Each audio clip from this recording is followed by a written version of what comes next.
Le Seigneur dit de ce peuple est près de moi en parole. Il m'honore avec sa bouche, mais son cœur est très loin de moi. Le respect qu'il a pour moi n'est qu'un commandement enseigné par des humains, la loi.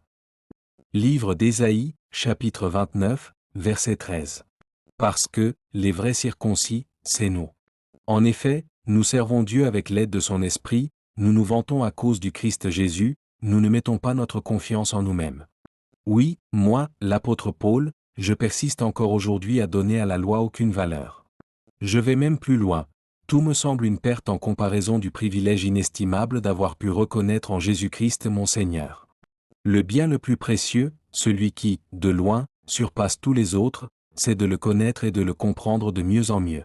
Pour l'amour du Christ, je me suis dépouillé de tout, considérant mes avantages comme bons à être mis au rebut quand il s'agit de gagner le Christ. Car il en est beaucoup qui vivent en ennemis de la croix du Christ, leur conduite le prouve.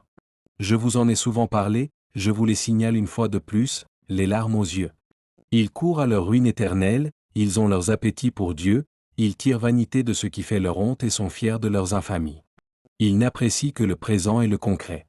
Toutes leurs pensées, toutes leurs aspirations sont orientées vers les choses d'ici-bas. Mais pour nous, notre patrie est dans les mondes célestes, nous sommes citoyens du royaume des cieux. De là viendra, pour nous sauver, le Seigneur Jésus-Christ. Nous l'attendons de toutes les fibres de notre être. Lettre de l'apôtre Paul aux Philippiens, chapitre 3, versets 3, 8 et 18 à 20. Certains, en effet, aimeront le plaisir plus que Dieu. La volupté et les amusements rempliront leur âme et occuperont la place de Dieu. Certes, ils resteront attachés aux traditions extérieures de la religion, pour sauver la façade, garderont l'apparence de la piété, mais, en réalité, ils ne voudront rien savoir de ce qui en fait la force, ils ne lui laisseront exercer aucune influence sur leur vie.